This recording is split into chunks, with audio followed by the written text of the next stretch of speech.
Students problem solve करेंगे हम tension and acceleration for horizontal and vertical motion.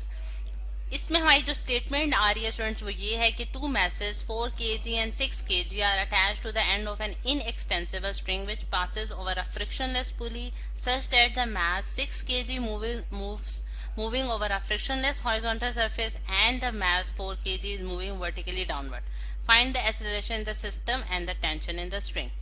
अब students ये हमने स्टेटमेंट जो देखी है इसमें हमने क्या चीजें हाईलाइट करनी है वो आपके पास है कि आपने सबसे पहले देखना है कि आपका टू मैसेज हैं, एक 6 kg का एक 4 kg का, जिसको आपने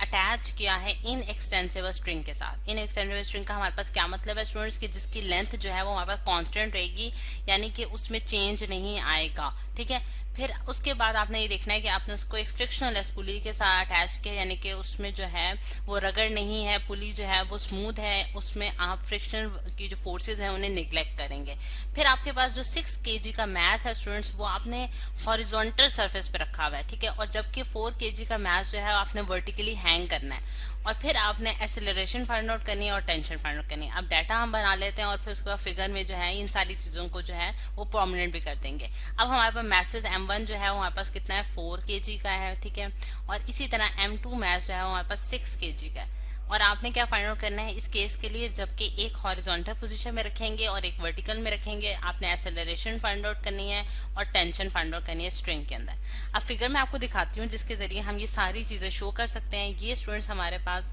इसकी फिगर आ गई है। अब आप देखें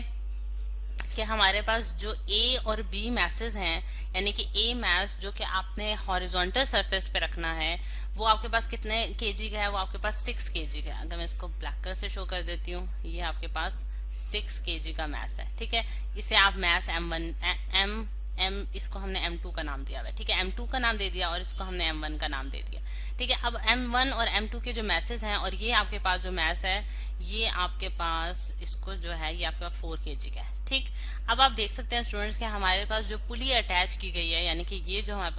पास पुली है स्टूडेंट्स, ये जो पुली है ये आपके पास फ्रिक्शनलेस पुली है, और ये जो आपको ब्लैक कलर से शो किया जा रहा है ये बेसिकली हमारे पास स्ट्रिंग है जिसके जरिए इन दोनों मैसेज को हैंग किया गया। अब क्योंकि ये वाला मैस जो है वो नीचे की तरफ उसकी मोशन जो है वो डाउनवर्ड डायरेक्शन में होगी, तो हमारे पास टेंशन जो है यानी कि इसका जो रिएक्शन फोर्स जिसे हम कहते हैं टेंशन, वो हमारे पास ऑपोजिट डायरेक्शन में एक्ट करेगी, यानी कि जो कि इस स्ट्रिंग में जो खिंचाव पैदा होगा वो हमारे पास टेंशन कहलाता है। अब जो एक्सेलरेशन होगी बॉडी की स्टूडेंट्स, यानी कि एक्सेलरेट जो बॉडी करेगी बी बॉडी, वो इस डायरेक्शन में एक्सेलरेट करेगी क्योंकि इसकी जो मोशन है वो इस डायरेक्शन में हो रही है, जबकि मैस जो है ये वाला जो मैस जो कि 4 kg का स्टूडेंट्स ये डाउनवर्ड डायरेक्शन में अपनी मोशन जो है वो एग्जीक्यूट कर रहा है, यानी कि ये जैसे जैसे ये नीचे जाता जाएगा ये बी बॉडी को जो है यानी कि M2 मैस को जो है इस डायरेक्शन में एक्सेलरेट कराएगा। ठीक है, फॉरवर्ड डायरेक्शन में। और इसका भी मैस जो है क्योंकि मैस हमेशा डाउनवर्ड डायरेक्शन में करता है, इस वजह से मैंने उसकी जो डायरेक्शन है वो towards the centre of the earth बनाई है। ठीक, अच्छा अब अगर हम देखें स्टूडेंट्स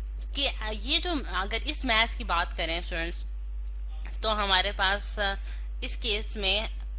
इसका मैस हमने हॉरिजॉन्टल पोजीशन में रखा हुआ है और ये जो है हमारे पास वर्टिकल पोजीशन में लाया कर रहा है। ठीक, अब इस केस के लिए जो हमने कैलकुलेशंस की थी स्टूडेंट्स लेक्चर में, वो आप सोल्यूशन में अगर आप देखें तो हम उसके फॉर्मूलाज जो हैं वो इसमें इनपुट करेंगे, इनको डालेंगे हम लोग। जैसा कि हमने इसके एक्सेलरेशन के लिए जो हमने फॉर्मूला निकाला था वो हमारे पास आया था students M1 divided by M1 plus M2 into G। ठीक है, और G जो है वो स्टूडेंट्स हमारे पास एक्सेलरेशन ड्यू टू ग्रेविटी है, क्योंकि हम जानते हैं कि वेट जो है W इज इक्वल्स टू जो है वो हमारे पास mg होता है, यानी कि हमारे पास mass into acceleration due to gravity यानी कि G की वैल्यू। ठीक है, तो इस वजह से ये जो फॉर्मूलाज जिनकी आपने डेरिवेशन भी देखी है तो उसमें हमारे पास ये G की वैल्यू जो है ये प्रोमिनेंट आ रही है। अब अगर इसमें वैल्यूज पुट करें हम स्टूडेंट्स, यानी कि M1 की वैल्यू जो है हमारे पास क्या है स्टूडेंट्स 4 है, और M1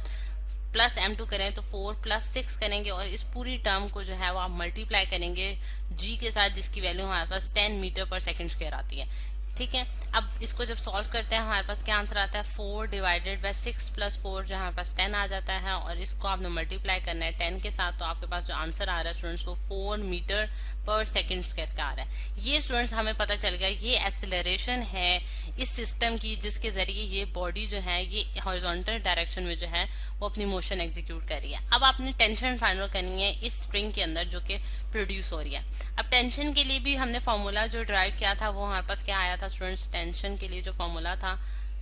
वो हमारे पास है कि m1 into m2 divided by m1 plus m2 into G. ठीक है, यानी कि ये हमारे पास स्टूडेंट्स हमारे पास टेंशन का फॉर्मूला था। अब इसमें भी हम वैल्यूज पुट करते हैं तो हमारे पास क्या आंसर आता है, हमारे पास m1 की वैल्यू है 4 और m2 की वैल्यू हमारे पास 6 है, और अगर हम इसको डिवाइड कर दें 4 प्लस 6 से और इस पूरी टर्म को आपने मल्टीप्लाई करना है स्टूडेंट्स 10 के साथ। 10 जो है हमारे पास वैल्यू है जी की, तो आपके पास जो रिजल्ट आ रहा है एट द एंड टेंशन के लिए वो हमारे पास क्या आ रहा है, 6 इंटू 4 जो हम करेंगे स्टूडेंट्स हमारे पास 24 आंसर आता है, और 6 प्लस 4 करते हैं तो हमारे पास 10 आंसर आता है। ठीक है, और इसको मल्टीप्लाई करना है आपने 10 के साथ, तो आपके पास जो आंसर आ रहा है वो 24 न्यूटन का आ रहा है, यानी कि 24 न्यूटन की जो टेंशन प्रोड्यूस हुई है स्प्रिंग में वो आपने कैलकुलेट कर लिया। तो स्टूडेंट्स इस मतलब कि इन फॉर्मूलाज को यूज करते हुए आप जो है निकाल सकते हैं कि अगर आपके पास ऐसा केस हो कि जिसमें आपके पास मैसेज, एक मैस आपके पास हॉरिजॉन्टल पोजीशन में लाई कर रहा हो और दूसरा मैस आपके पास वर्टिकल पोजीशन में लाई कर रहा हो, तो आपने अप्रोप्रिएट फॉर्मूलाज लगा के